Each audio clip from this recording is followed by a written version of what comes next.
Hi everyone, this is Jenna Griffiths of Earth Uni. It's 20th of September 2016 and I have Richard Unger of the International Institute of Hand Analysis with us and lots of other people, and we are talking about broken lines. This is our second call, mainly the lifeline, but we were also looking at the heart line. Welcome, Richard.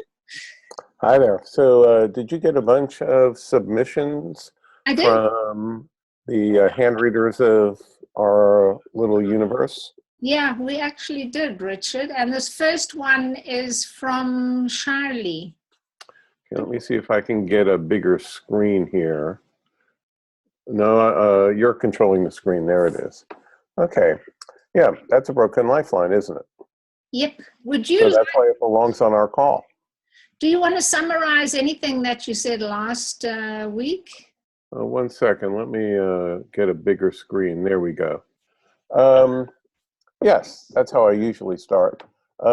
Broken lifelines, broken headlines, broken heart lines. I'll leave the Fate lines out for the time being. But broken lines represent a circuit being broken. So think of the lines as electrical wires, and the break in the circuit, if you have the switch on the left and the light bulb on the right, if the wire is cut, you pull the switch, the light does not go on or off because you're no longer controlling. It can't go on actually, because you're not controlling the electrical current anymore. It's been broken. So it's not a perfect analogy, but it serves its purpose. It represents a click out, a shutting down, a possibility that at times the aspect in question, in this case the lifeline, is non-operational. It's like it's working, and then all of a sudden it's not working. And if you've ever had a fuse go out, and then you find the circuit breakers, and then you click it back on, and the lights come back on, the fuse just went out for a moment, that's not necessarily a big deal.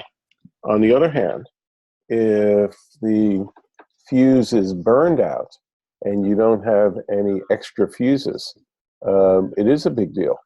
And I think I was telling a story, and if not, it's in my brain now. In our motorhome, we have 3 different boxes of fuses. 2 of the boxes are in easy to get to places like the one in most people's homes. And the third one is near impossible to get to. Why they put it there, who knows? I'm sure they had their reasons. But if we're in the middle of nowhere in the motorhome, if we're on some back road in Utah, we could be quite a bit of ways from the rest of the human race and no traffic going by at all. And if one of those circuits goes off, the entire machine could be non-operational. Whew, that's a problem in the middle of nowhere. Yeah, so, we discussed that in quite a lot of detail last week. Yeah. So the same thing with a broken lifeline, broken headline, broken heart line. It could be no big deal in particular. It represents some sort of issue.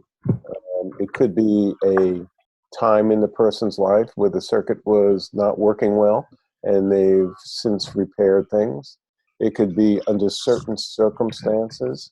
If the temperature gets too hot, if the circumstance is too intense, it's hard for the person to operate. They need to take a step back, take a deep breath, hit the reset button, and then they're okay. Or it could be a very big deal. A break in the lifeline can indicate a broken root chakra. The person is at loose ends.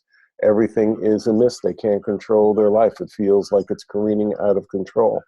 They don't know what to do. They don't feel capable of knowing what to do. And it could be that, or it could be, like I say, not such a big deal at all. And so that's just broken lines, broken major lines in general. Now we're going to look at some examples, and we'll see how we'll play with it. Great. Okay. And actually, this first one does look like a switch. It actually looks like you know, if you look at the two lines, it looks exactly like that electrical switch. Okay, so I'm looking at this one, and you know, I'll tell you what I'm seeing instead of asking you what you see. But in the ones afterwards, I'll play it the other way, or at least I'm thinking that way right now. So to me, what's happened here is that the Fate line and the Lifeline got confused with each other, and if you cover up the lower part of the hand, and yeah, just stop the red where you had got just 1.5 inches going up the hand. Keep going further. Keep erasing red going south. Take 1 inch off the red. I have to start fresh. Okay. Yeah, start fresh and go up 1.5 inches. Good. Stop there. Okay. If you just looked at that and you cover up the rest of the hand, you can't see the rest of the hand, and that's what I'm doing right now with my computer screen. If you can't see the rest of the hand at all, and you just saw that, you'd think it's a Fate line. You think it's a Fate line because it's going straight north-south. The Lifeline doesn't do that. The Lifeline is curvy. Straight is a Fate line characteristic. So that looks like a Fate line. Okay, now let's go back. It's serving the purpose of the Lifeline right there. It's putting a border around the ball of the thumb around Venus, and clearly it's doing the work that the Lifeline is supposed to be doing, even though it's straight at the moment. So what we have is Lifeline, Fate line mixture. This is not a rare thing, but in this case, it's fairly strong and it's eye-catching, and the break adds to the eye-catching nature of it. So this, to me, has the same meaning as a 3 for 2. And it's a confusion of major lines, putting the Fate line in the category of a major line for convenience right here. So it's a mixture of fate and life. The person wants a career. They want a mission that they imbue with their full life force energy, not a job, but a mission in life. And I'm on a quest. I've got a whatever. And either that, there's another 3 for 2. Either the person has found a mission that is sustainable over time. It fits their life purpose. It's not a temporary thing. It's not contingent upon an employer or the financial climate of any particular year. It is something that comes from the inside out. I use Jacques Cousteau as an example. He's exploring the oceans, and he's going to do that till the day he dies. Of course, now he's been deceased at full 10 years, but nonetheless, here's a man who had a compass in life. He had a golden anchor, if you will, because he was on a mission, and that mission was an organizing principle for everything he did. It's not just a job that he turns off at 5 o'clock Friday afternoon. It's all of him. You can't separate Jacques Cousteau from the oceans. Anyway, 3 for 2 people need that. I think we've had a call just on the 3 for 2, Jenna. Yeah, but, I switched to this handprint, Richard, because so that you could see that it's 3 lines, whereas the hand above didn't have clearly 3 lines. So, right. So that you could explain where you thought of. Well, I played around with this formation. I have it in my own hands. I played around with this for a full 8 years before I became comfortable with the interpretation. And my name is simply a recognition of the visual effect. There's 3 lines where there's usually 2. On the standard hand, you have a lifeline. In this case, in the hand we're looking at, you could just take the lower line and squeeze it together with tweezers with the lifeline and make that into 1 line formation. And the vertical going up to Saturn would be the Fate line, not this piece over here, but the other one, yeah. And imagine that's a different color, that's blue pen. If you just make this a normal hand, and by normal I mean like the statistical average, then you'd have 2 lines. But in this case, you don't. You have 3 lines. And the piece, oh yeah, you just did that different color. And the piece in between The piece in between the blue line and the first red line, make it purple. Do you have a purple? If you had a purple, Make it yellow. yeah, that 3/4 of an inch, that 1 centimeter piece is a piece of line that is both Fate line. Okay, that yells stop. Ah! So that's Fate line. And the top centimeter of that is part Fate line and part Lifeline. Yeah, that piece right over there. So you've got a whole section of line that doesn't know its identity. Is it the Lifeline? Is it the Fate line? It is some of each. And so I just named it 3 for 2. I didn't have another name. But once I did that, once I was able to name it and claim it and understand it as a merger of Lifeline and Fate line, a blending of the physicality, the physical presence, the root chakra, the sense of being in my body and on this planet, with the career aspect and directional aspect of the Fate line. So I just needed a Fate that was my full life force could be applied to it. So I talked about that as the mission, the person on a mission, the person on a quest. I just named it the 3 for 2. But I also found that the other major lines, when they start blending in with each other, have a similar flavor to them. I mean, isn't the simian crease a similar deal? The person brings a certain fanaticism to what they're doing. It's not exactly the same as the Lifeline, Fate line juncture, because it's headline and heartline. But the outcry, it's 90% the same thing. The person needs something to be fanatical about. It's not necessarily career when it's the simian crease. But the same basic rule seems to apply when the major lines get too close to each other and start, they can't hold their normal position. They break. They blend into each other. They almost blend into each other. They all seem to have the same effect in the person's life, or more accurately, what we're seeing is the map of the brain traffic, and they all seem to translate more or less the same. And so in our example that we started with today, we have a little tiny break on the Lifeline. The negative aspects are less likely because the break is smaller. The bigger the break, the more likely it is to be problematic. If you can just imagine electricity arcing from one current, it jumps to the other because they're close enough. But we still have the same thing. We have Fate line, Lifeline getting confused with each other.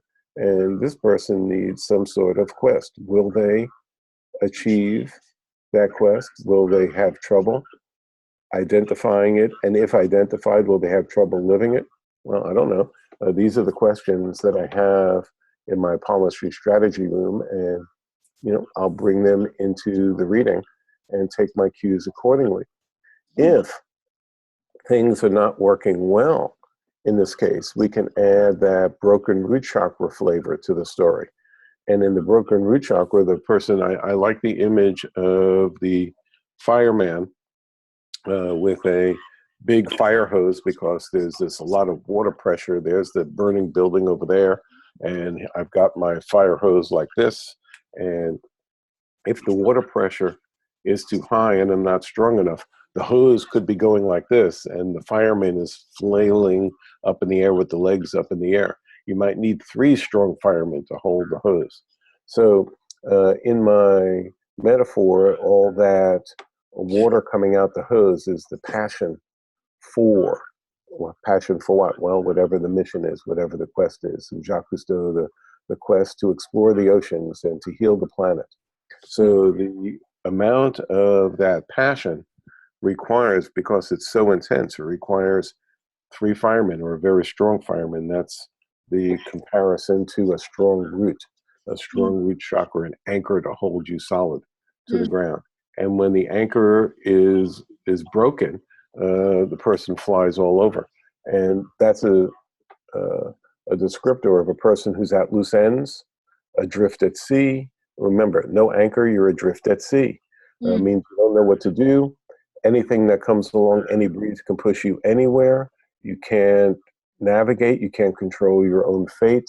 You're subject to any breeze that comes along. And that is a possibility with the broken lifeline, and we do have a broken lifeline, so I can't dismiss that possibility.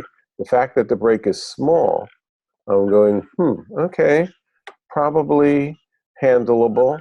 But then again, let's take the opposing argument. Look how many horizontals there are under Apollo. Are there 6? Is that the record? Can you get more horizontals under Apollo than that? You need like 4 hands to get more horizontal, more verticals. Verticals under Apollo.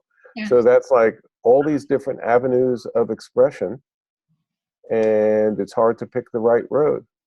That also makes me question the medical stigmata. Should I count it? I mean, it looks like a medical stigmata, but there's so many vertical lines in a row on the upper part of the hand. Maybe it's just noise.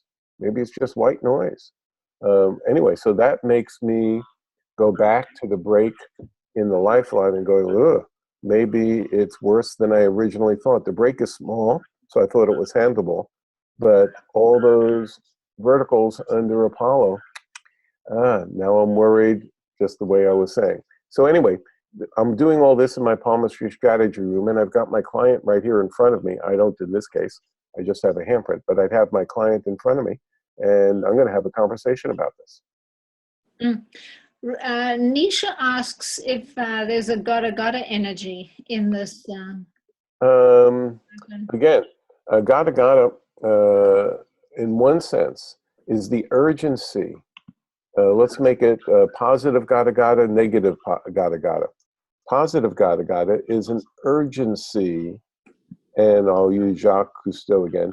That's an urgency. We must address the issue of the oceans. We must take care of the planet, or it's doom city for everybody. He has a point, and he feels it more urgently than the next person does. In this case, the urgency is a positive force for change, and it's part of the mission.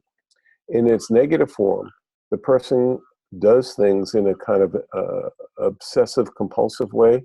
They got to do this and they got to do that, and everything that they do, since it's not connected enough to their core self, everything that they do leaves them feeling frustrated. It didn't solve the problem. It didn't satisfy whatever the need to action was, and therefore the next thing done comes from a negative place and just sends whatever happens, again, whether things go well or badly, it sends the same message all over again. That wasn't it either. That would be the negative gotta. So, okay, gotta could work its way into the story. I want to talk to the owner of this. Who brought this in? Shy? Yeah. I wonder about the verticals under Apollo, Shy. And can Shy either type in or talk in? Or she can join us if she. I need to just check if she's here. But Shy, just come onto the call if you. Hello, sorry. Hi, Shy. Sorry. Yes. So the verticals under Apollo are new. When I printed this hand before, they weren't there. The medical stigmata stuff. And I've noticed with this person that they've been, playing guitar, trying all kinds of different things recently. But this medical stigmata was there before. There's a lot more fieriness in this hand from the last time I printed it. So. Okay. Well, are they at loose ends, or are they just experimenting around? They're experimenting around, but there's a sense of almost, it almost seems like with a desire pollution, not really being completely grounded, like not really being able to decide what he wants and know what he wants. The description too for the broken lifeline that you kind of went to, the number 4 description, really seems to describe something about him too. And I did talk with him about that. Which one? Yeah, the one where it's almost a sense of, what do you call it?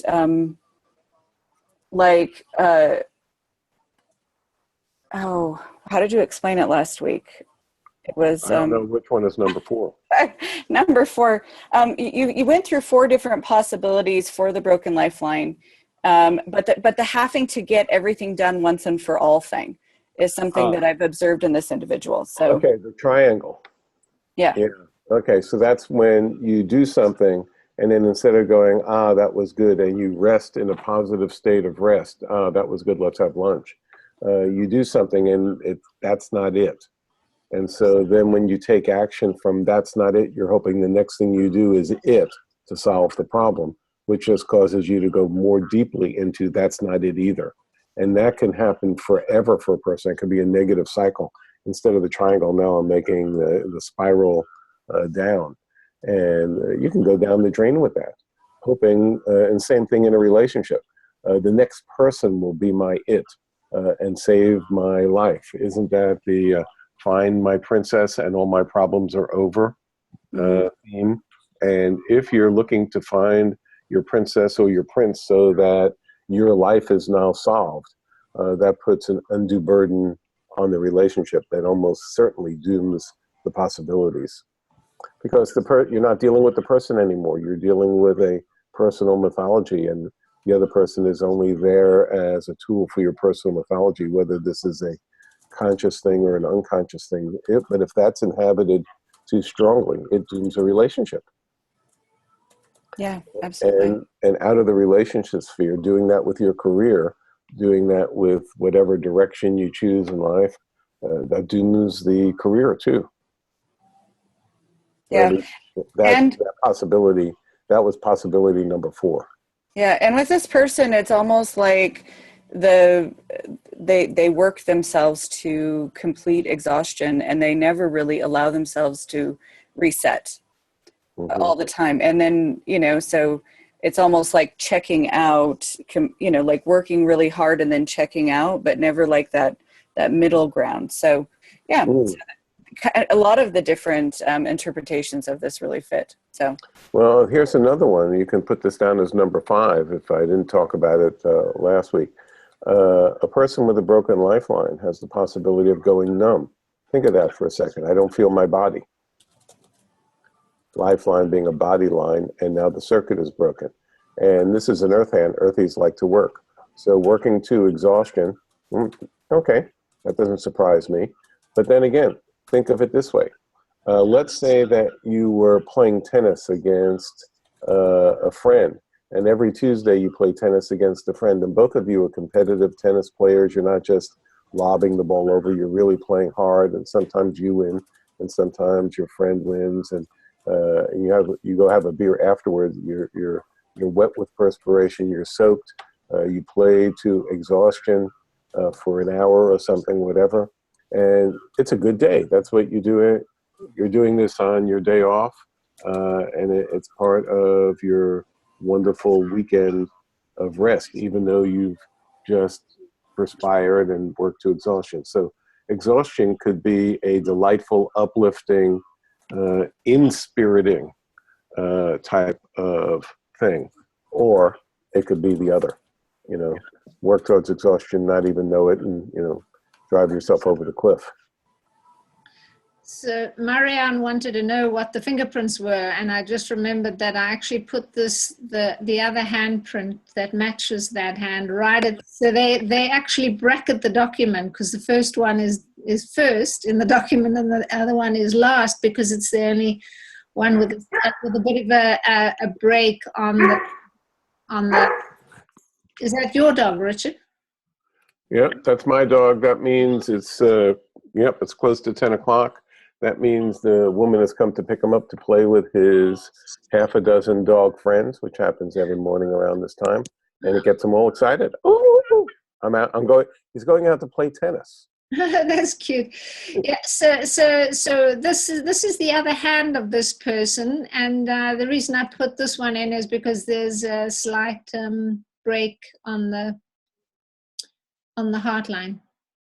Yeah, that's slight. I probably I'll give that to this person. That's small enough. That's just more of a hiccup. Yeah.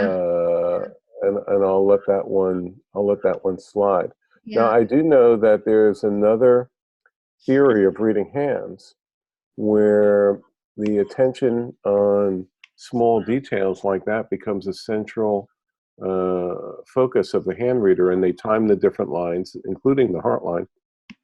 And this would be like young 30s.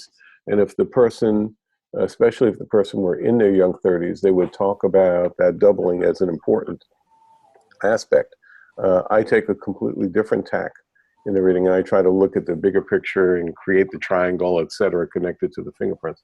So to me, I'll just grant that, that's just no big deal. In fact, we had quite a few Lifeline breaks or queries, so I actually didn't put any other hardline. We covered it quite thoroughly last week, I think. So, but because well, there's a similar thing going on though with the numbness factor, and that's worth mentioning. And I'm going to take a note to myself to review my own writing on this to make sure that it includes the numbness factor, makes that explicit. Because when the circuit is broken, and I was using the analogy of the light not going on when you pull the switch, so it doesn't register, the electrical current does not register over there on that end. So if the Lifeline has a break in it, the possibility for not registering what's going on in your body, that's increased. But if we bring that over to the heart line, the possibility of not registering what's happening to your emotional self is increased. Being emotionally numb goes into the equation. So emotional numbness. I would assume that everybody's experienced emotional numbness at various points in their life. Again, it's a circuit breaker. You're so in shock over lost love. Weren't you a teenager? Didn't somebody not love you the way you wanted? Lost love, you can just be in such emotional shock. It takes you a few days before you can actually feel your emotional self again, or at least in the normal sense of the word. That sounds normal enough. But so a normal heartline person could experience that. But imagine if there's a break in the heartline, it would indicate that that's a much more likely occurrence, much more potentially problematic occurrence. It could even turn permanent for the person. Johnny didn't want to be their friend in first grade, and since that time, there's been a loss of feeling in the emotional realm. The circuit doesn't work right. That is possible, and I have seen it also in readings that I've done. I've talked to the person, and they've had stories, usually more extreme than Johnny didn't want to talk to him in first grade, but I've seen them spend decades there, and I've seen people who spent decades there fight their way out of it, battle their way out, grapple until they brought their feeling self back into normalcy, let's call it. They still have to pay attention. Their circuit will shut off if they don't pay attention. But by paying attention to it, they can just use their attention, their will, to say, back on, guys, I want you back on. The default option might be to go numb, but I'm not taking that default. Okay, good. Okay. So I'm going to take you to the next hand. Well, we discussed this hand. That's the 3 for 2. Huh? Yeah, that's the one we started with. Yeah. So I'm going to take you to the next. Yeah.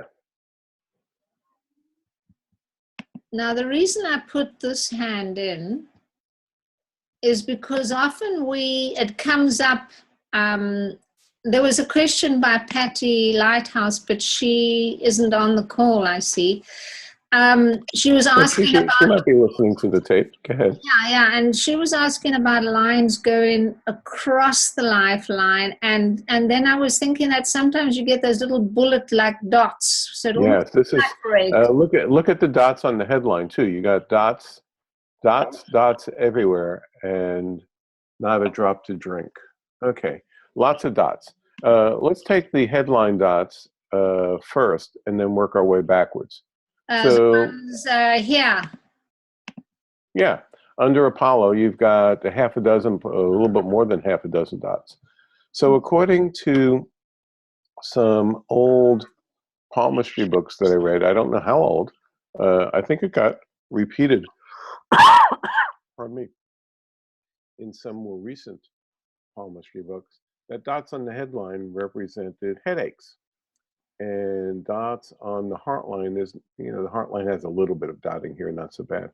But dots on the heart line represented high blood pressure. And I go, that's interesting. So I have made attempts to come up with a full medical map using the hands as a medical map. And I gave up on that attempt.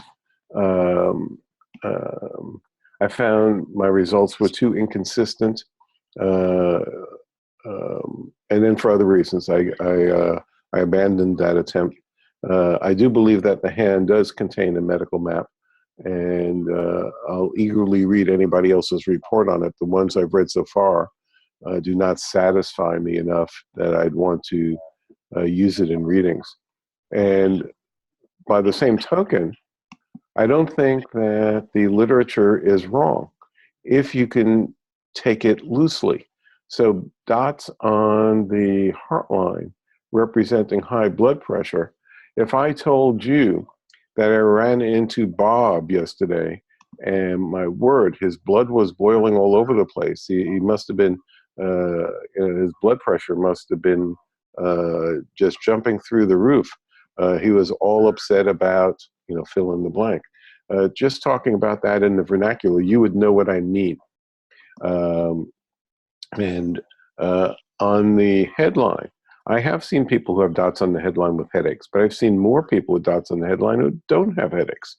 But if I told you that Bob reported that his job was a real headache for him, and because of the following three things that he told me about, again, you would know what I mean.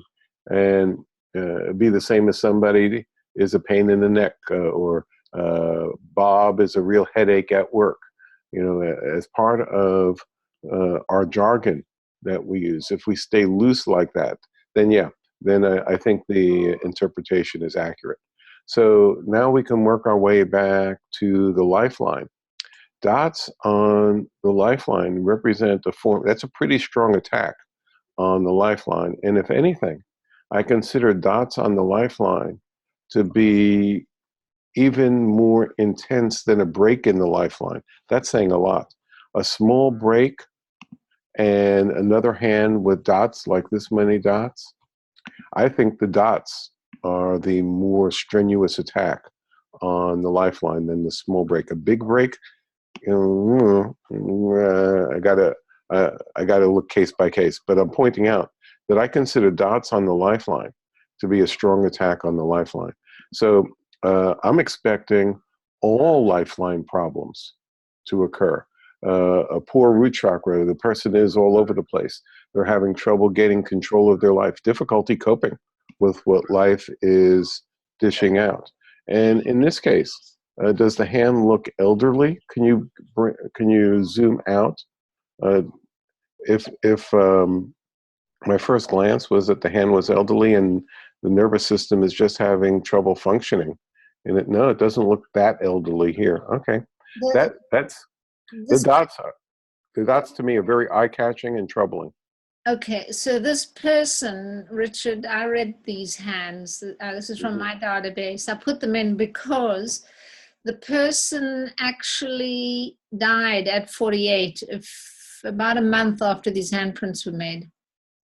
Yeah, there's trouble. The system is overwrought, and the person is struggling to cope. Mm-hmm. So I just thought it was interesting that the lifeline actually does go quite far down, but the dots are very eye-catching. Yeah, the dots are eye-catching. So I have, I don't know, a dozen handprint examples where the lifeline starts to get dots on them. I think this would be the most strenuous of all of those. So yeah, and yeah, and imagine putting on a set of gloves, and these are your hands, for the next 30 seconds. Mm-hmm. Ouch. Kind of gives me a headache to look at it in the vernacular. Mm-hmm. Okay, so I'm just checking. I think there's a question here from the audience. What about the vertical lines under Apollo and Mercury under the...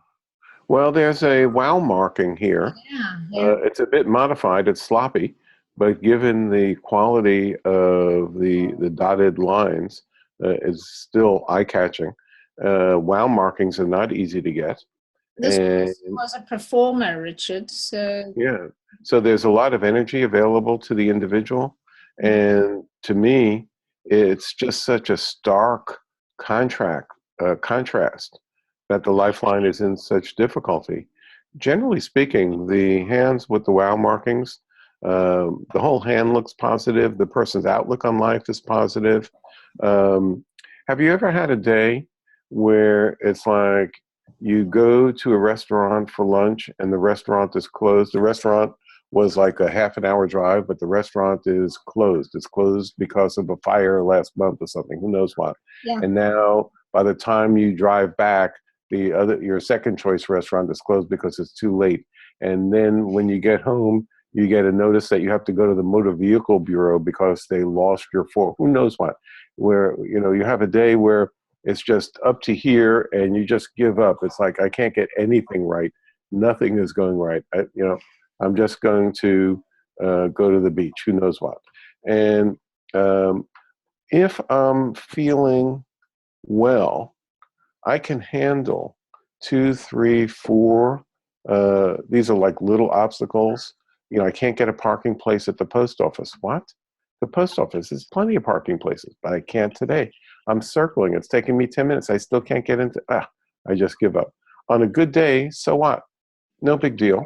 I'll cut one of my chores out today, and I'll go to the post office tomorrow. And I didn't have time to do one other thing. It's not a big deal. But when I'm not feeling well, when my system is taxed, every little thing like that seems so overwhelming. The whole world is against me. So the people with the wow marker hardly ever feel that way. They have so much energy. They have eternal optimism. And they have that optimism that they have a sense that they can handle anything.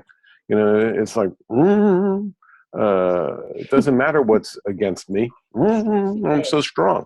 But imagine a person who has that usual way of being, and now they have all these dots on their lifeline. Das ist ja der Sinn der Sache. Sorry, I'm just trying to mute whoever needs muting. Okay. Well, maybe somebody is acting out. I made the sound, and now they're acting it out in their own lives. I hope they're acting out the positive wow marker instead of the overwhelm of the dots. Yeah, me too. But it's an extreme duality. It's an extreme duality. And for this person to feel overwhelmed by whatever, I don't know what it is, but for this person to feel overwhelmed by it, it's likely to be even more difficult than the next guy because they're not used to being overwhelmed. Yeah, that exactly was the case.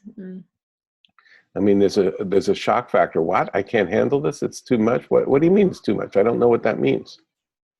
Yeah. She really did think that she was going to survive her illness, but... Well, I guess she didn't. Take a look at the hand, as long as, this is handprint day. So take a look at this hand. Is this the type of hand that you would expect a wow marker on? No, it's not, actually. It's and why not, may I ask?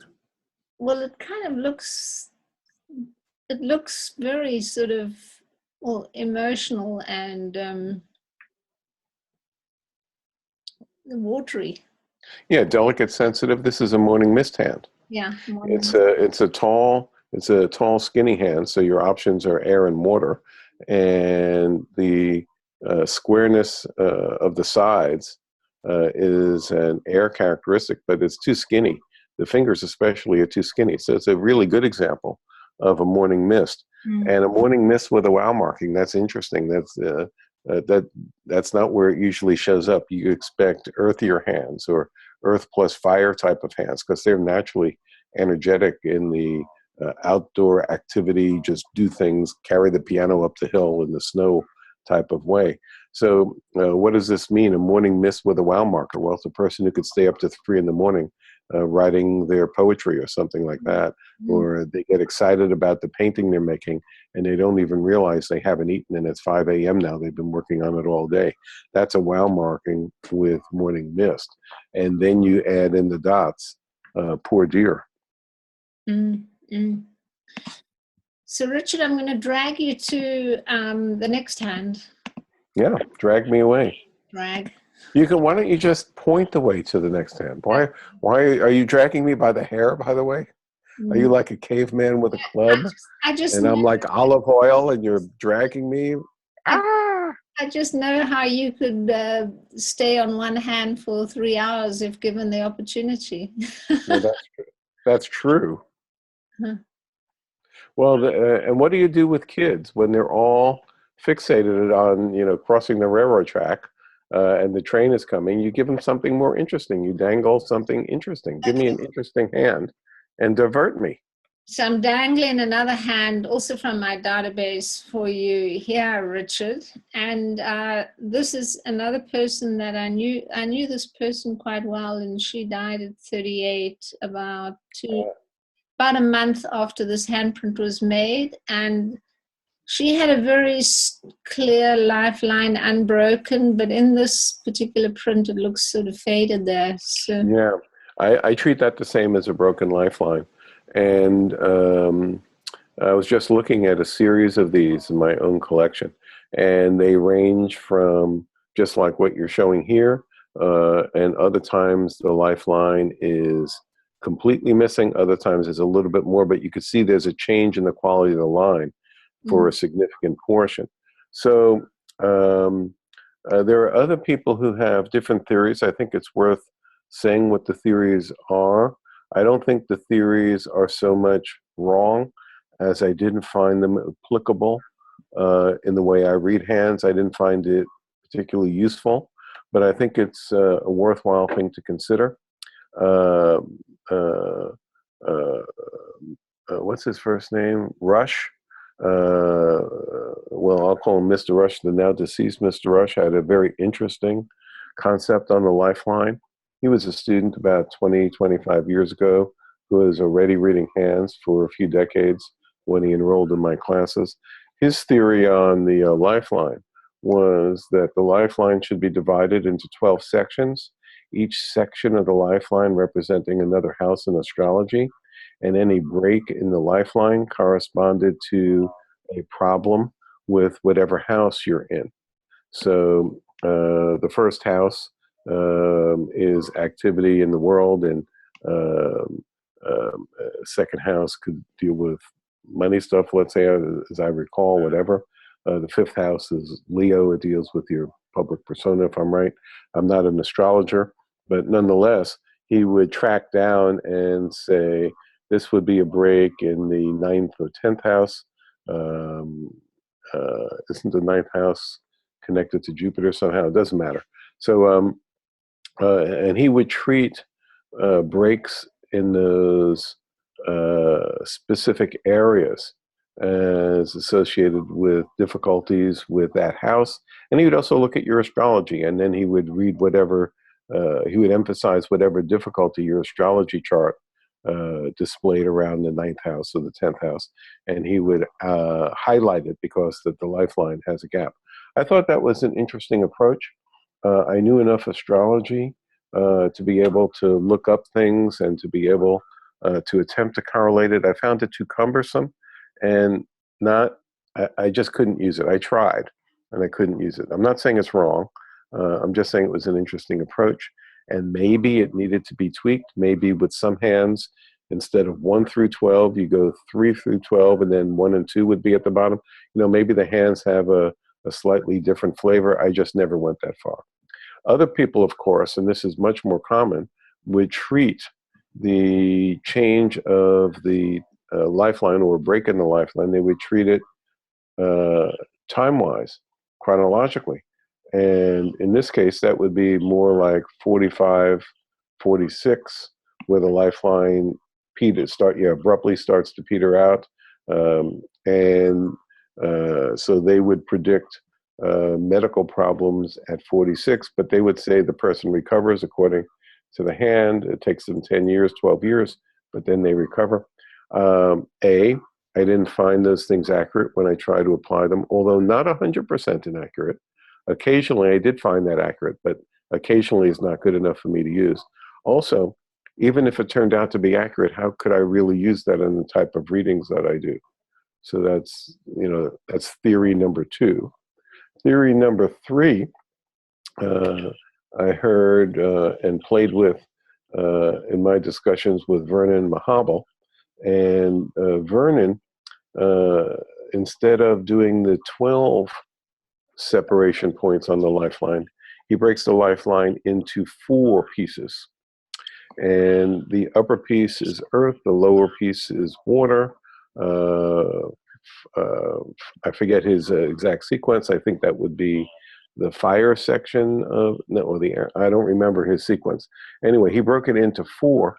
I found it very interesting because the earth section, which was up at the top, dealt more with nurturance at home, he said, and getting your feet on the ground at home, which made sense to me. It blended with my own theories. The very bottom, he had it as the water section of the lifeline. So that to me corresponded with the mother's milk zone of Venus. I like that theory. But then as I try to apply it, he also would take any attack line across the lifeline and add in that across the lifeline in the earth, air, fire, or water zone. Again, I think he went earth, air, fire, water. So this would be the fire section where the gap is. But as I started to apply that theory, I tested it out over a period of several weeks. Again, I found it cumbersome. Occasionally extremely useful, but occasionally wasn't good enough. Eventually I abandoned it. But I do think those are interesting theories. I think they're creative. And I have my own way of reading hands. Other hand readers that I meet, people who've been reading hands for decades, when they describe what they do, when we share, we do shop talk, we compare systems, invariably I'm intrigued. Whether or not I think they're accurate, same thing. Do they think that fingerprints are accurate? Do they think the other things I do are accurate? Whether I find it usable, these are separate questions. But I do encourage everybody listening, I present one view on things. There's a lot of different views on things. Try them out yourself. Try out your own. And come up with something and, send me an email. We'll talk about it. If you have a different way of looking at it, I'd love to hear that. That's good for people to know that. I was hoping to have some of those people on the call, but maybe they are. But so if there's anybody out there who wants to give a different perspective on breaks on the heartline, please feel free to come in, or maybe tell us in the chat so then we know when you come into the call. Yeah. So in this case, on this guy, I noticed the weakening of the lifeline, and I go, okay, doesn't look too bad. The rest of the hand looks worse. The heartline looks like it's under aerial bombardment. I'm probably going to focus there. I might just say in a innocent enough way. So how are things going, Mr. Smith, Ms. Smith? Are you in a relationship? Are things decent? Because they look kind of rocky from my view. Don't they look rocky to you? And the lifeline looks kinder, gentler when compared to the heartline. I'm probably going to start there. And yes, there's fuzziness all along the Mercury line. By the way, there are systems that would treat that as signal of illness. And again, I don't have a medical model that I trust enough to use. But what I focus on, can you scroll out, zoom out? Okay. Just looking at the palm, I look at this, and the area that's most eye-catching in the problematic sort of way is what's happening with the heart line. It's pushed up under Mercury. It's an air hand, and the Mercury finger looks like somebody accidentally sat on it once and is trying to recover. Yeah, and as a matter of fact, I thought you were highlighting The bubble. Pluto. I thought you were highlighting the Pluto line. I think the Pluto line pushes the heart line up. I think this person has relationship challenges, and what's the current condition? I don't know, but I'm going to ask. So my eye goes there, and given the strength of the heart line's difficulty, I'm just going to ignore the lifeline. To me, that's just the person feeling constrained. It's like a tightness of breath because the heart line is in trouble. I'm just going to ignore this, the lifeline problem here, and focus on the heart line difficulty. Okay, good. Do you know her? This is a her or him? This person actually, in her sort of early 30s, met and married somebody, and then moved here to Switzerland. And very soon, as just like months after they got involved, she ended up with a brain tumor. And about 8 years later, died. Well, that'll ruin your day, a brain tumor. But it did seem to be connected to the partnerships in some way, because I'm careful with that. I don't disbelieve those possibilities. People do die of a broken heart in literature and movies, and I think in reality, by the same token, apparently, at least so far, everybody dies.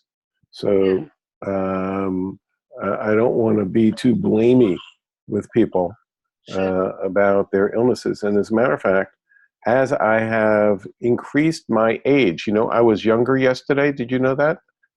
Take that under advisement. And as a matter of fact, when we started these calls, I was younger.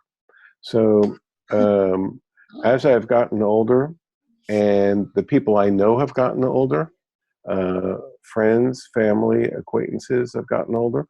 I have a decent number of friends in their 70s at this point.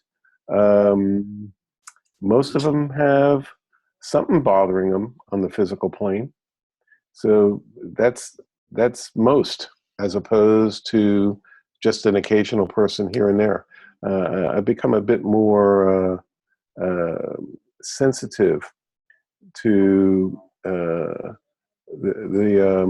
challenges of living in a physical body, and taking the signals of the physical. I don't believe, or I'll turn it around. I do believe that our physical, emotional, psychological, spiritual, they're all interconnected. I do believe that. And I do believe that your emotional health is connected to your physical health, is connected to your psychological health. I think that's all true. But I'm especially careful in readings about talking that way to people. And, the brain tumor could have been some separate deal, connected to some other causation that is invisible to us. And the partnership came in to support her through that journey. Is another possibility. I'm just cautious around that. I'm not disbelieving it, but I don't want to go too far out on the limb in that direction either. Sure, absolutely. I fully agree with you, Richard. Okay, I'm going to take you to the next hand, which is Q5. Yeah. Because we've got quite a few. We've got about 11 or 12 hands. Just to. Well, then let's hurry up around here. What's all this slowpoke stuff? So this one is in also for the lines cutting across the. And there's like a tiny little break. So just to, so people can know what you do with those sorts of little tiny. Okay, so I'll tell you what I do with this. And I've got a number of handprints that look like this in the middle of a hand.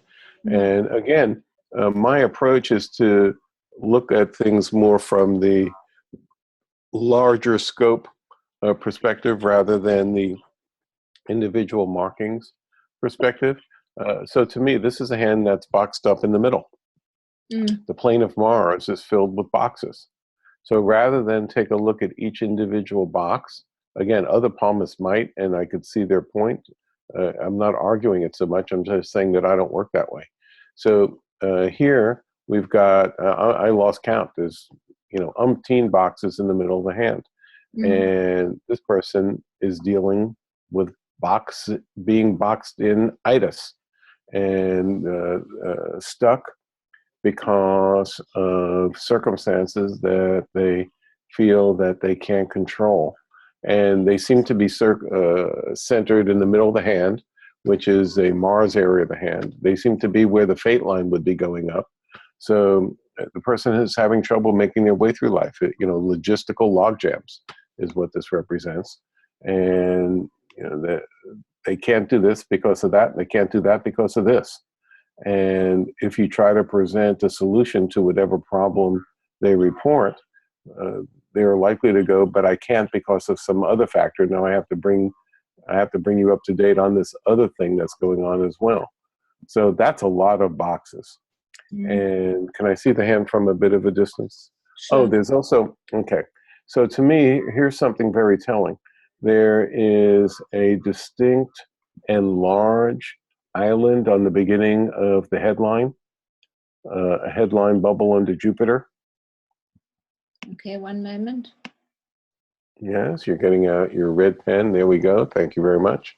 And I consider that a very telling indicator. That's a search for place. I don't know where I belong in terms of activity in the world, which flag to salute. We've talked about that before. And I would go there. I would also look, there's a Mercury fan, which might come into play early in the reading. I'm not looking at the fingerprints or the hand shape. I'm just looking at the palm here. But the bubble, the Jupiter bubble on the headline and the Mercury fan, it would make sense for this person to find their way over to their Mercury fan so that their life looks like they're using their healership skills. And all those boxes to me are, if they don't go to their Mercury fan, they live in Boxland instead. So anyway, this is me in my palmistry strategy room. Now I want to talk to Bob or Mary, whoever this is, and find out how they're doing. How are things going, Mary? And if she says, fine, I think I'll just keep asking a little for some more details and find out what's boxing him or her in. Great. Okay. Is this your handprint? Yeah, I actually don't really remember. Okay. Well, it's hard to keep track of everybody. Yeah. So, it was just those. So these are also attack lines. The box made with. There are attack lines, and the attack lines. I don't treat them as lifeline attacks or Fait line attacks. Not in this case. It's not clear enough. I don't treat them as headline or heartline attacks. I go, oh yeah, the person is under attack, and it's boxitis. Okay, so just generally. Yeah, and that's my approach, and other approaches are possible. Yes. Okay, good. So I'm going to take you by the hand. Oh, good. You're not dragging me anymore. I could relax. Thank you. That's another clear 3 for 2, isn't it? This one? This one? No. Oh, this one. Oh, excuse me. Yes, this one definitely is. And there is am I seeing it correctly? There is a healer there. Yeah, let me zoom in for you 1 moment. Yeah, I've just used my magnifier. That's a 3 for 2, or excuse me, that is a 3 for 2. But that's enough of a set of healer lines for me to. Oh yeah, that's absolutely usable. And yep, it looks like a nuclear explosion under Apollo. That looks like a mushroom cloud under Apollo. If you'll go back just a little, unusual. Yeah. And, it's almost like, probably maybe they do weights or something like that. Yeah, it looks like a callus. But there's also dottedness inside Mars and Venus. There's just the beginning of, you could see it there. I'm not happy about that. And there's some dotting taking place under Jupiter. There's a little bit of dotting taking place inside the medical stigmata. This is early dotting. We saw heavy dotting before. This is early dotting. So, there is a stress that the system is under. By the way, the headline doesn't have dots on it yet, but you could see the forerunners to dots. You could see just a little zzz on the headline. Yeah, yeah. So there's one clear gift marker, the medical stigmata, absolutely clear. You've got anger lines dipping off the heart line. By the way, those look like angry angers. They look sharp and pointy, and you need special gloves to touch them. You need special gloves to draw your red pen on them, Jenna. And so I work my way back to the 3 for 2 in my palmistry strategy room. I'm thinking that this guy is on the wrong side of the quest, and that their lifeline break is now towards the negative, and the numbness factor, or the gada factor, or the careening out of control factor, one or all of those are in play. That's my thinking in the palmistry strategy room, and then I can talk with Fred and find out how Fred sees life. Okay, good. But is this a person that's likely to tell you and be extremely forthcoming and give you lots of details about their inner condition? I didn't think so. And I'm agreeing, but why don't you think so? Well, it's the very earthy hand and the Clint reserved hardline type. Yes, and the pen that was used to make the hands is Clinty. Yeah. The empty moon is another indicator that you might have a person who hasn't done a lot of introspection. So there's a lot of reasons to suspect that this guy is not going to be detailed and forthcoming about whatever problems he's facing, assuming that he sees life that way. But look at the, would you call that a nice garden? I would. Mm-hmm. I mean, Jupiter is bent a little, and if it had better posture, it would be more, it would be taller. It's bending and it's losing some of its height due to its, it needs to see the chiropractor. But I think that's a nice enough garden, and on the earth hand and the empty moon and the very Clinty type of line, the pen that was used to make the lines, yeah, I don't expect this person to just spill out everything that's going on, or at least not easily. And I think this is an angry fellow. By the way, if you were that angry, look how angry that heartline looks. Would it be easy for you to express that much anger? It wouldn't be easy for me. That's a lot. How many details do we get by looking at this hand? Is this hand like loaded with details? Not at all. Mm-mm. That's a lot of detail. I mean, there's a lot of pages about relationship anger, which just happens to be the penalty side of a medical stigmata not being used. So that's a prima facie case that the healer is not just upset, but furious. Okay, good. So I am taking you to the next guy. So we're floating downriver in our inner tubes on a sunny day with a pina colada in one hand. And we're looking at the umbrella in the left. And we're looking at variations of 3 for 2 in multiple. Yeah, this is weird, and hands get weird, and that's what hands do. And you know why hands get weird, Jenna? Well, people are weird, Richard. Because people are weird, exactly. So if people weren't so weird, the hands wouldn't have to be so weird to convey what's going on. Huh. So can I zoom out for a second and let me look at the weirdness from a distance? By the way, so I call that rain. All those verticals north of the heart line, you shouldn't have that many verticals north of the heart line. If you're going to be average, you're going to get rid of 80% of the verticals. Do you want to see the entire hand or just? No, that's good enough right there. Okay. The hand looks more organized now than it did up close. So rain is just my nickname for too many verticals in the upper section of the hand. And the significance is so many roads to take, I don't know which one to start with. It's overwhelm. It's directional overwhelm. This is a very earthy looking hand. And earthies do not like to be an overwhelm. They really, really do not like to be an overwhelm. I'm working my way back now to the Lifeline break. And should I treat this as a 3 for 2? Yes, I should. And that's, yeah. And also, there's an extra element here. The bottom piece of line that is functioning as the Lifeline is also the Fait line. Can we zoom in on that for a moment? Okay, sure. 1 minute. Tight throat chakra too, by the way. So do you want me to put that in? Yeah, go ahead, please. Just that much. That's it. Stop there. Okay. So I find, now take that off for a second and zoom back out a little.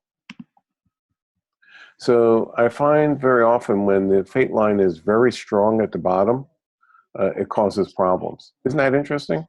Now I've seen a bunch of hands where the Fait line is strong at the bottom, it comes right up the middle, like the police chief that we've seen a bunch of times, Jenna. Yeah. Fait line up the middle strong. It could just be a person who is self-directed, organized, works hard, does his or her job, and doesn't create a whole bunch of problems for other people because they have a strong sense of responsibility. And what's wrong with that? Nothing. But I've seen a bunch of people that have the Saturn line strong right from the wrist itself, and it causes all sorts of problems in the hand. And my hypothesis for my palmistry strategy room with that is that they had too much responsibility too soon, and they took on adult level responsibility as a child. And they did it because they could. The circumstance called for it. They had enough something or other to pull themselves together. You know, we've all read stories of people who, you know, they were in war-torn, who knows what, war-torn Kosovo. And their parents were killed, and they're 10, and they take care of a family of 5. They find a way to feed a family of 5, and they're only 10 years old. Holy cow. I think this person had that, Richard. She had a schizophrenic mother, and the father she didn't know. Yeah, so that's consistent with my theory here, and that was, you know, my hypothesis in the palmistry strategy room, that too much responsibility too soon, even though it served a purpose, and who am I to judge whether that was optimal or not? Let's just say, for the sake of argument, it was the optimal choice. It kept everybody alive. But that doesn't stop it from having a cost, and an expensive cost. And in this case, it's like their energy runs out, and once the emergency is over, I'll just use the Kosovo example. Now they're 30, and they don't have to support their family of 5 because everybody is grown up, and they're just completely lost at sea. It's like they used up something. Their system doesn't know what to do next. They had a fight, they had a fight, they had a fight. They had to use their Saturn energy to fight against the forces of evil, whatever they were doing. And now you take away the enemy, and the system collapses under its own weight, and it doesn't know where to go next. And that to me is supported by the rain formation, too many verticals on the top of the hand. And this person is very earthy. They don't want to be lost. They just want things to be simple. They want to wake up and know what, you know, that this Monday is going to be like last Monday. And that seems problematic for this person's hands. And if you could go to the bottom of the hand, can you zoom in at the bottom of the hand? Sure. Is that a gigantic star just inside the line, the red paint? I'll just take this line off 1 moment. You mean here? Go further south, south, all the way down at the bottom of the hand, all the way down at the bottom. Yeah, that is a big star down there. Okay, so you see what I'm talking about, the big star? I don't think that's a child abuse star. But I do think it is overwhelming circumstances in childhood.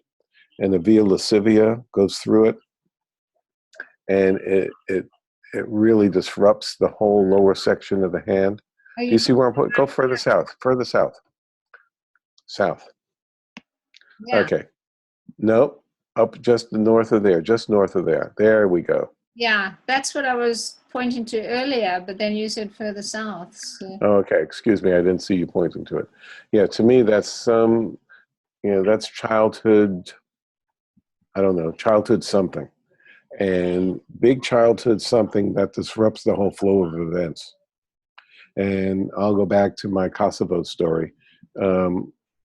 Here's a young kid. Did they start the war? Did they have any way to affect the circumstance in which they find themselves? No, they just find themselves there. Tough luck, here you are, deal with it. So that's how I'm interpreting that. And we're now 20 years later or more. I don't know how old the person is, but as an adult, what is this person going to do? This is really a difficult circumstance. What's their? Do you know their fingerprints? Is this your hand? Did you put this one in, Jenna? No, this is from somebody else. Do we have the fingerprints or do we not? Unfortunately, not. No. Okay. Because this was a lifeline call. I'm just Marlene is asking me about her handprints, and I'm afraid I accidentally somehow didn't put them in. I'm sorry, Marlene. I'll try and call them up so that we can still discuss them. Yeah, so Nisha was asking, is that because whatever? It would be, if it was just a little bit north, it would be a wounded child. Star is too far south. I consider this an event marker. And it's a childhood event marker that the same way that stars on the Fait line often are event markers. I'm putting it in that category. And it's attached to a via lascivia. This is get me out of here. Childhood event, get me out of here. It's a childhood environment that is, you can't be a child in that environment. And so I have no idea the details. I just went to a generic Kosovo war story. By the way, when I was coming to Zurich all the time, there was a good friend of mine who was working in a drug addiction center, not far from G19, as a matter of fact. And he was telling me what it was like for people who had been living through the Kosovo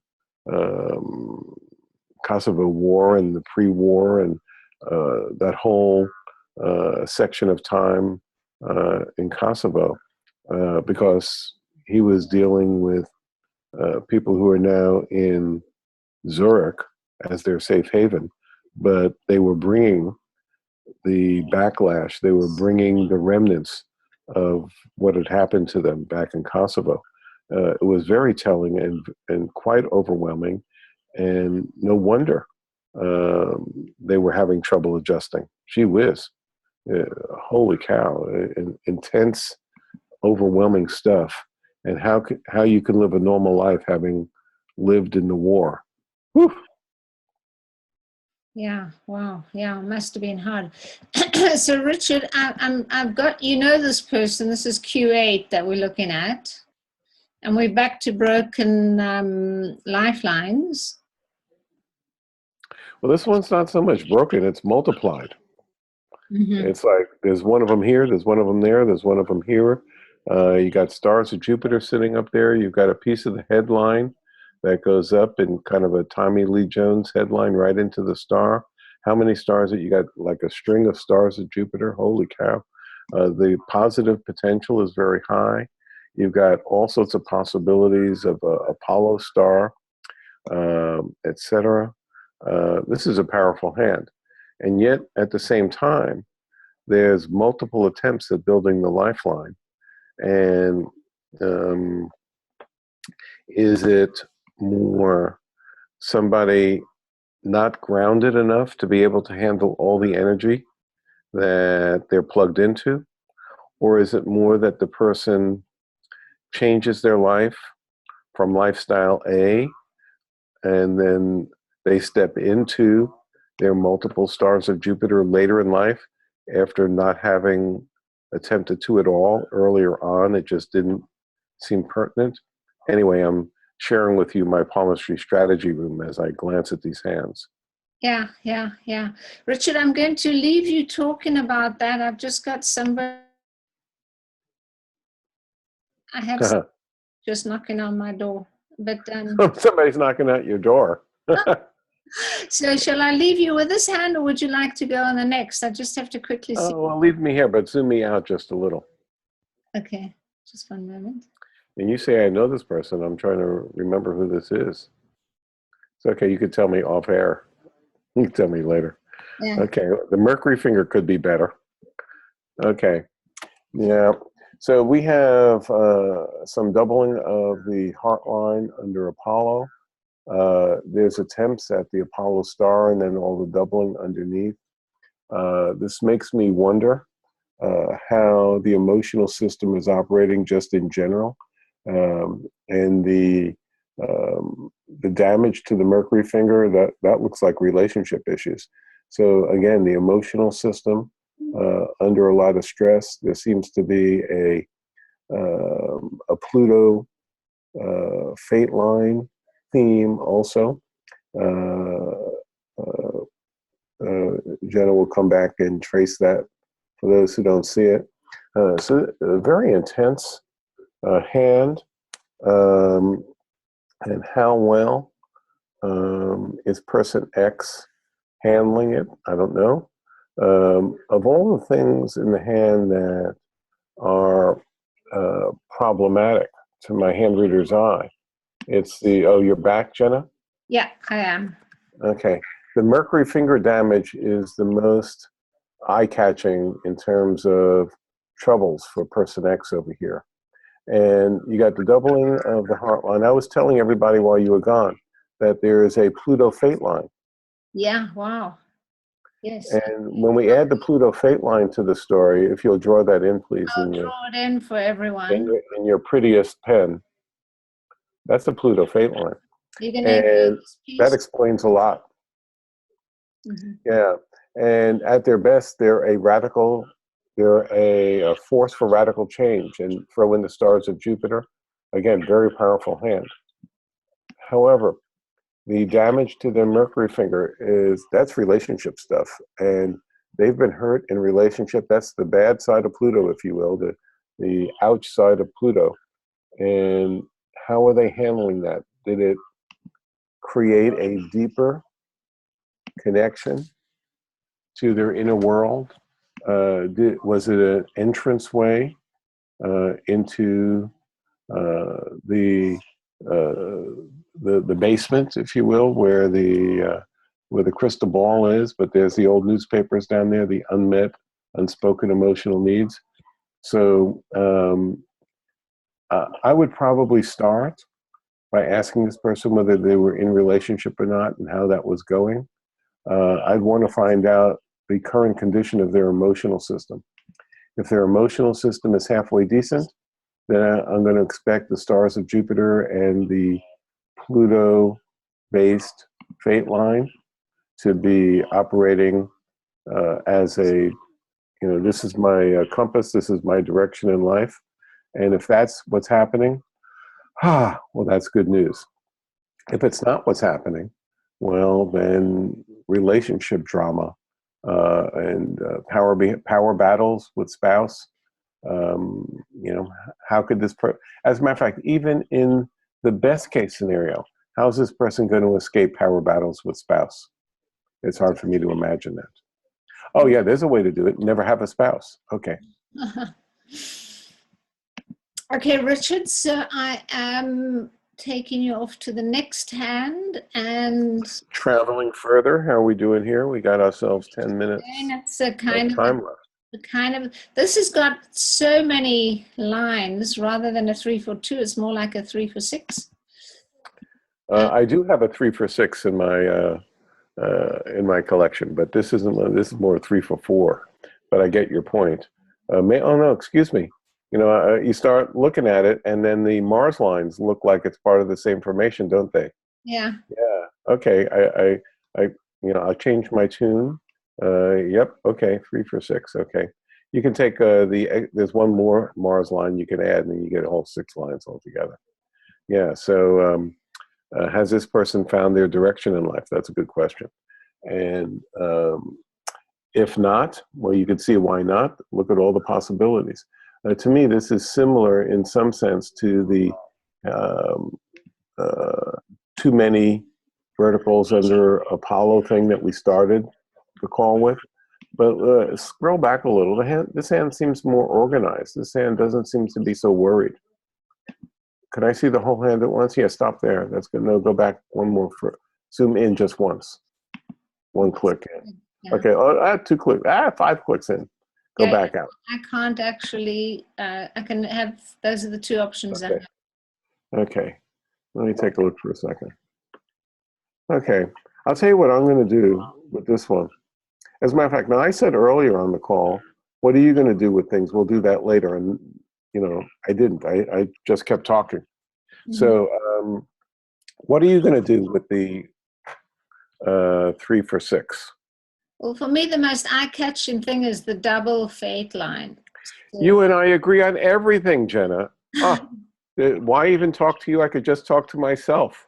I've been talking to you for too long, Richard. So yes, that's where I would go with this, an issue of commitment. Yeah.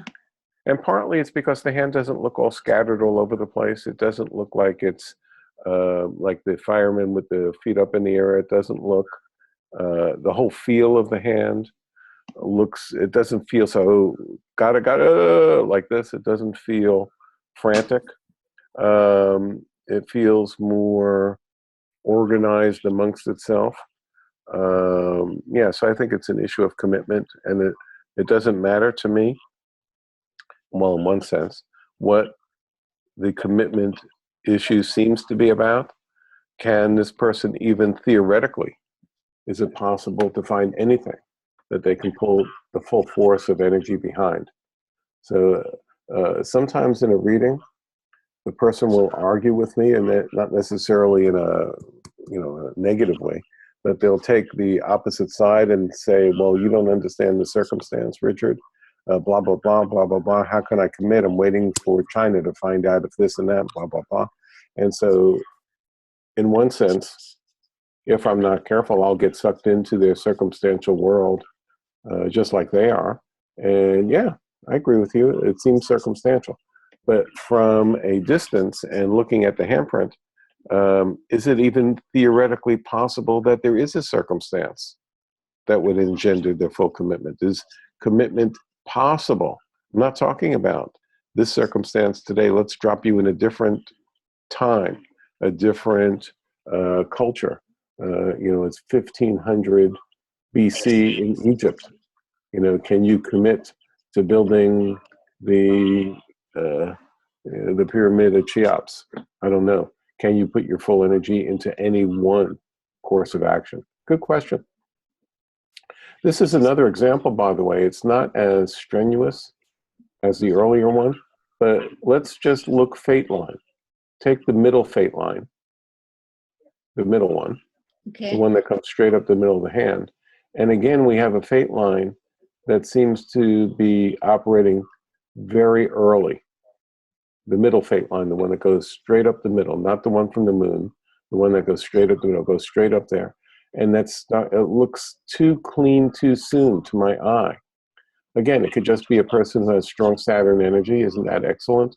They're responsible, diligent. They work hard for whatever they're working on. What's wrong with that? Nothing.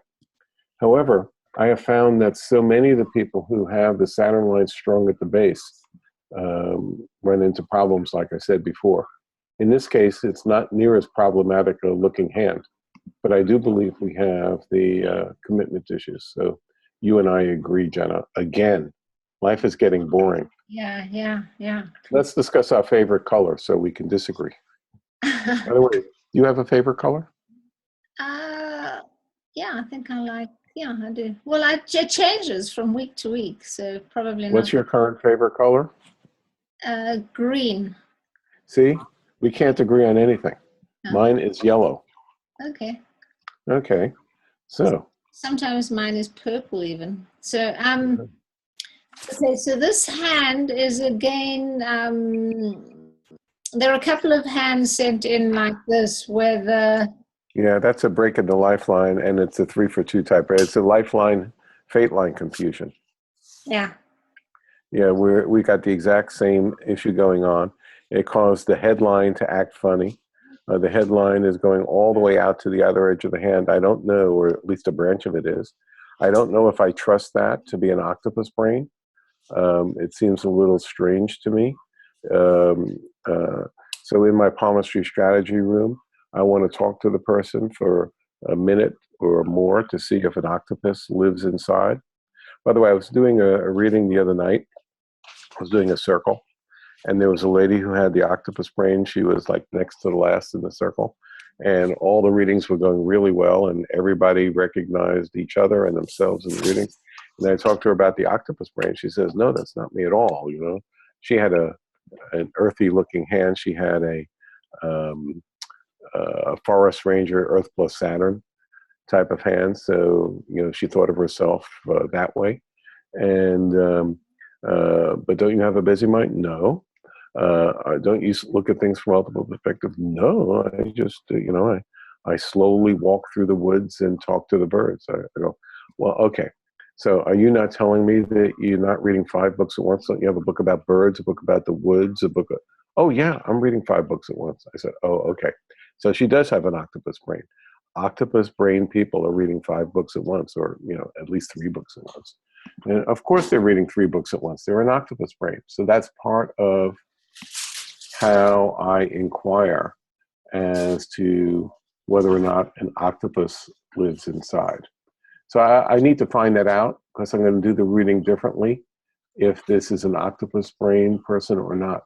Maybe that's just kind of a line, a Pluto line that got captured by the headline. So I don't know. At their best, it would be nice if they had an octopus, and it would be nice if they had a clear direction. So Richard, I'm giving you a hand from Marlene. Can you see that I've changed to another hand? Yes. Okay. Marlene, perhaps you would like to come on the call for this conversation? That's a broken headline and a broken lifeline and kind of a simian heartline. Yeah, yeah. So that's actually quite a different lifeline to the ones we've been looking at. A lot of 3 for 2s. So it's quite a no, but there's 3 for 2 energy here. The headline and lifeline and fate line are all confused with each other. And there's a simian. You can call that a simian with the heart line going all the way across. Yeah, this is a good one to end the day on. This is all the lines are messed up, and they're all messed up by the same theme, which is I need my mission. I need to have, you know, all of me in what I'm doing. I need my quest. And you've also got a double via lascivia at the bottom. is that clicking you, Richard? No, I'm not doing anything, but I hear the clicking. Okay. And you got a double via lascivia. I'm just going to see if I can find whatever it is. It's a metronome. I'm gonna, you know. Oh, hold it. I'm gonna start marching to the beat of the metronome. Unfortunately, I can't. You're out of control, Jenna. Yeah, it seems like I am, because A couple of people who aren't muted, Jenna. Maybe it's. Oh, hi, Robin. Hi, Richard. I haven't called on you. How many breaks and how many lines have you counted? How many breaks there are and how many lines here?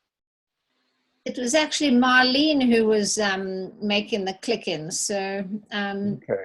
I've muted you again, Marlene. But if I see you on the telephone, and then so you can see the screen on one device, but the telephone on the other. And Well, we've got to pull to a close anyway. This lifeline is broken. The headline is broken. You got pieces of the headline that look like fate line.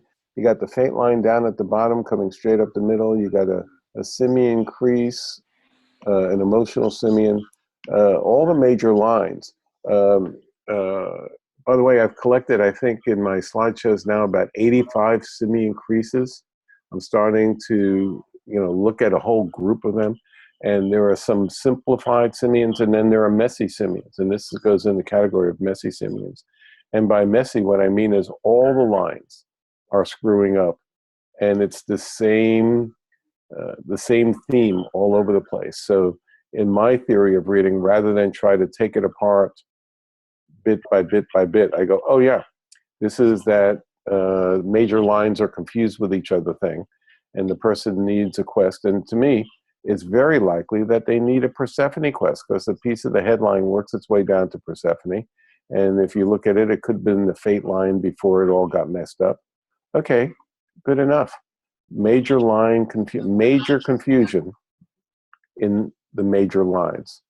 Yeah. And to me, I'd rather have the overly simplistic interpretation rather than try to take each line apart, because taking each line apart, I think, just gets us into a labyrinth of confusion rather than a helpful sense of what the person is looking for, what they need for their life to feel good and on purpose. Good. Great. So thank you very much. Thanks very much, Richard. And next week we'll be looking at client communications. So. Okie dokie. Okay. Thanks. Thanks everyone for being with us. And